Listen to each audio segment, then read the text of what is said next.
नमस्कार दोस्तों। आज की इस वीडियो में हम जानेंगे महाराणा प्रताप के बारे में। देखिए, वैसे तो हम आपको मैथ पढ़ाते रहते हैं, लेकिन आज की वीडियो कुछ थोड़ी सी अलग टॉपिक पर होने वाली है। लगभग आप में से ज़्यादातर लोग महाराणा प्रताप के बारे में जानते ही होंगे, क्योंकि ये हमारे इतिहास के बहुत ही महान और वीर योद्धाओं में से रहे हैं। इन्हें लोग मेवाड़ का शेर करके भी पुकारते हैं। तो इस वीडियो में हम महाराणा प्रताप के बारे में ही समझेंगे। चलिए शुरू करते हैं।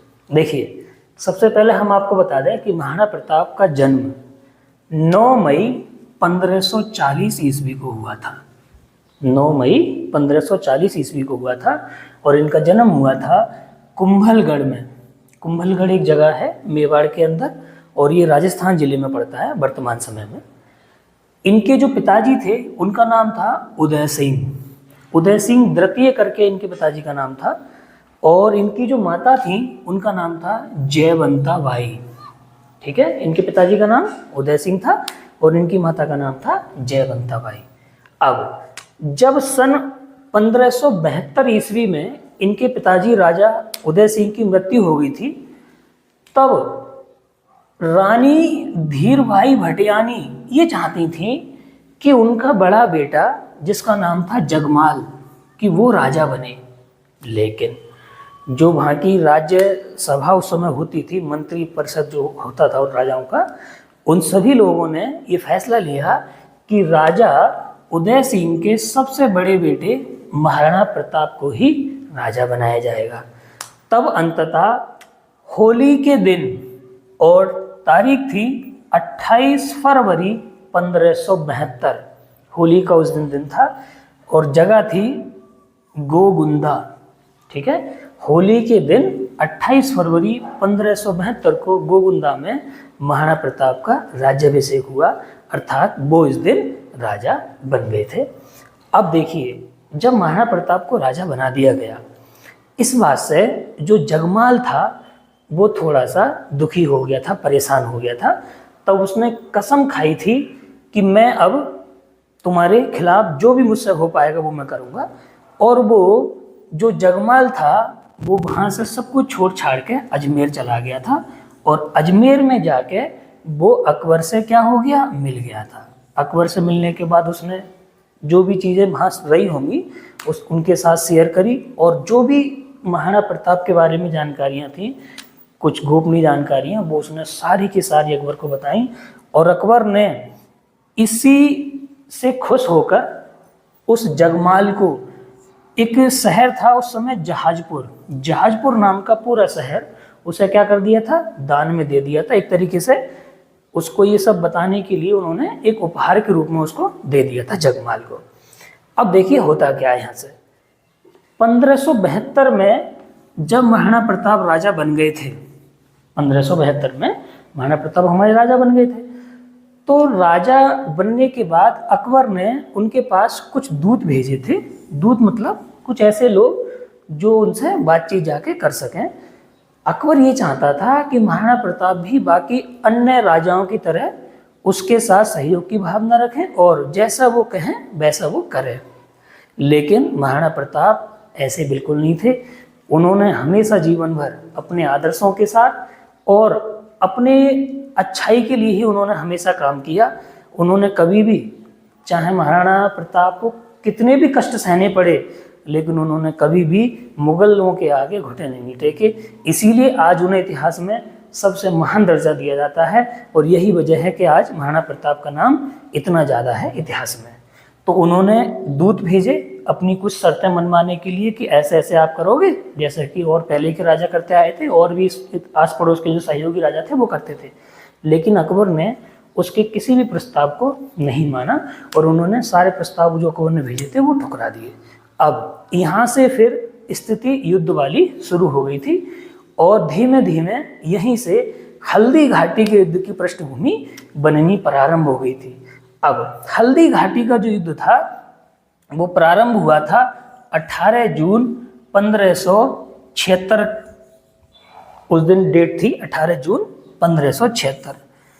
ये युद्ध शायद एक दिन लगभग चला था ये, और युद्ध इतना भीषण था, अभी मैं आपको बताता हूँ धीमे धीमे।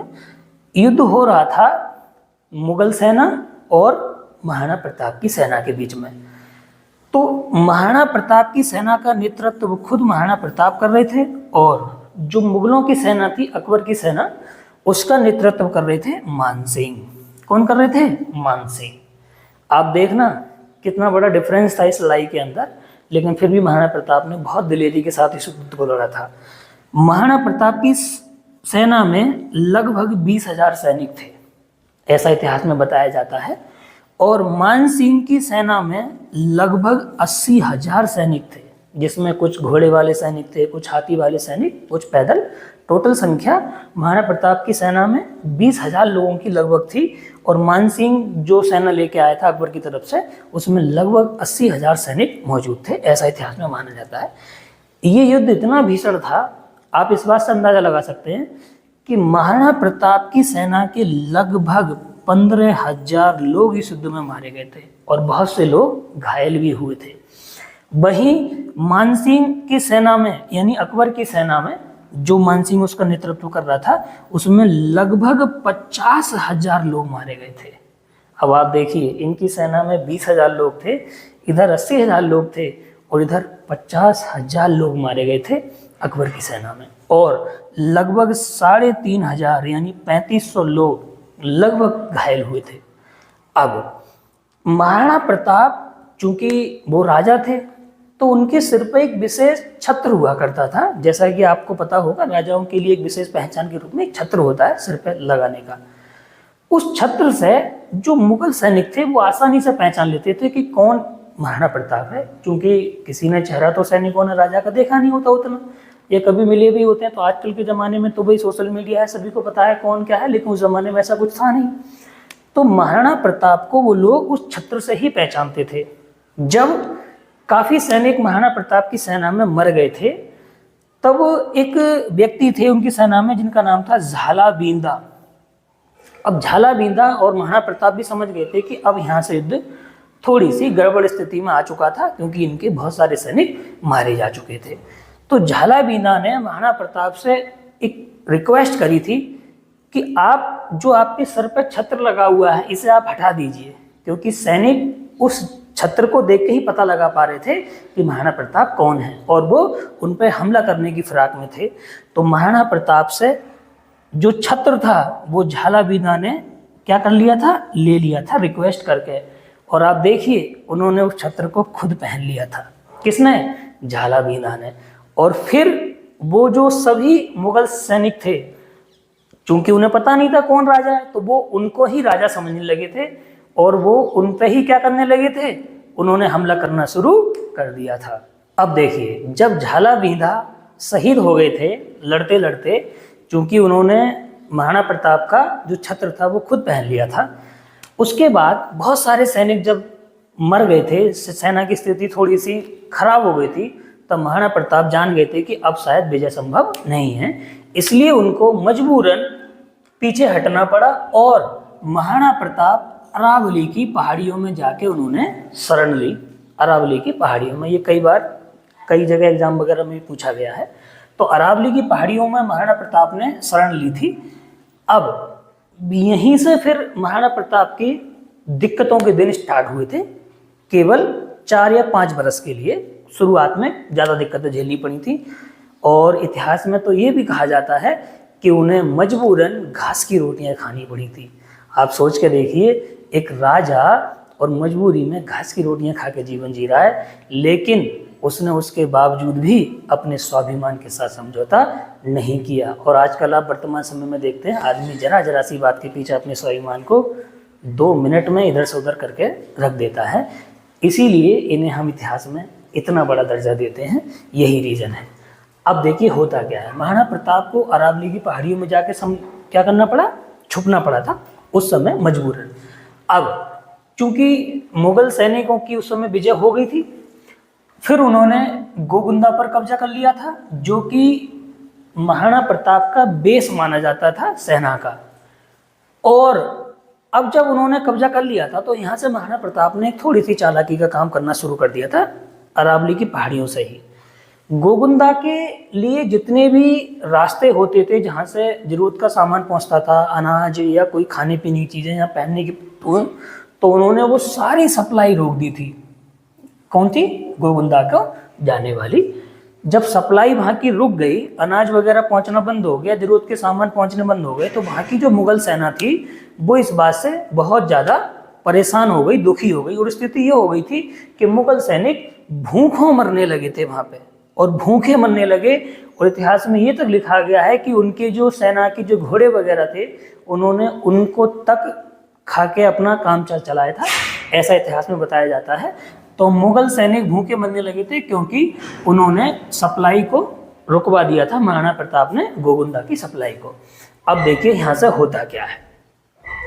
फिर जब उनकी स्थिति ज़्यादा खराब हो गई थी मुगल सैनिकों की, तो उन्हें मजबूरन वहाँ से फिर वापस लौटना पड़ा था गोगुंदा से।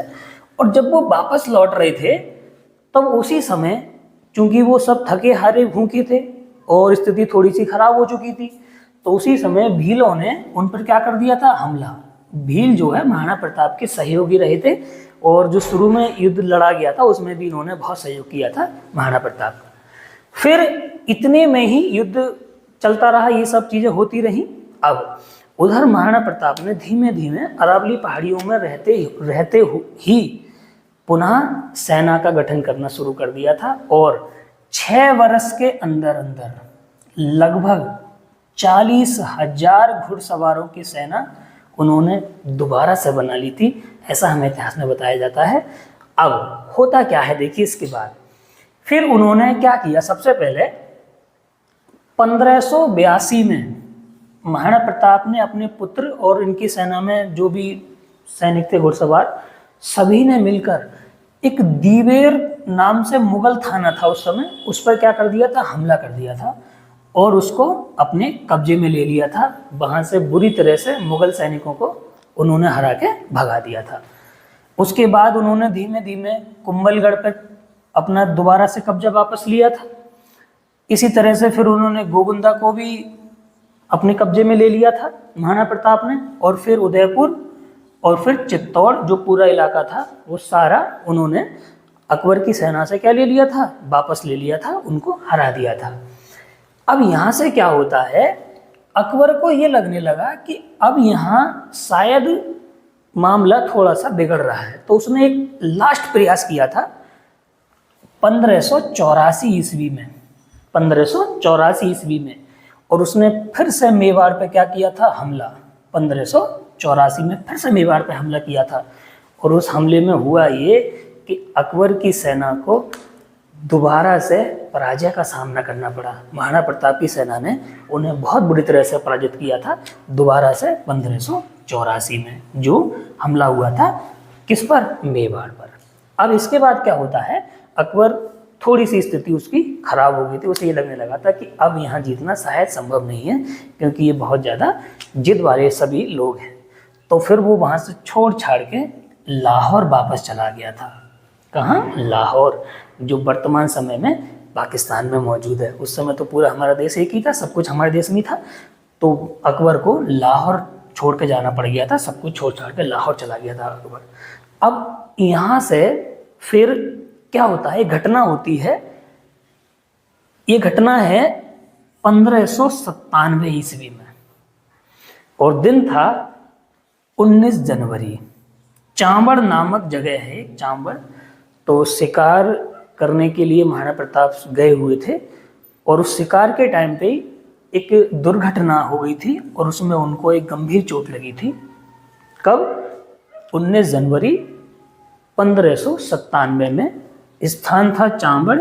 शिकार करते समय एक दुर्घटना हो गई थी जिससे उनको गंभीर चोट लग गई थी महाराणा प्रताप को, और वो चोट इतनी गंभीर थी कि वो कई दिन तक बीमार रहने के बाद अंततः उनकी 19 जनवरी 1597 को क्या हो गई थी? मृत्यु हो गई थी उस गंभीर दुर्घटना में चोट लगने के कारण, 19 जनवरी 1597 को।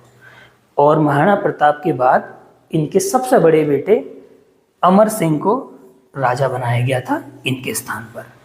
ठीक है, तो देखिए ये थी महाराणा प्रताप के जीवन की कहानी। महाराणा प्रताप के जीवन से हमें यही सीखने को मिलता है कि हमारी परिस्थिति चाहे कितनी भी विपरीत क्यों ना हो, लेकिन हमें हमेशा एक हिम्मत के साथ और एक जज्बे के साथ रहना चाहिए, क्योंकि समय है, कभी बुरा होता है तो कभी अच्छा भी होता है। समय की यही खूबसूरती है कि वो बदलता ज़रूर है। उम्मीद है आपको महाराणा प्रताप के बारे में कुछ जानकारी मिली होगी।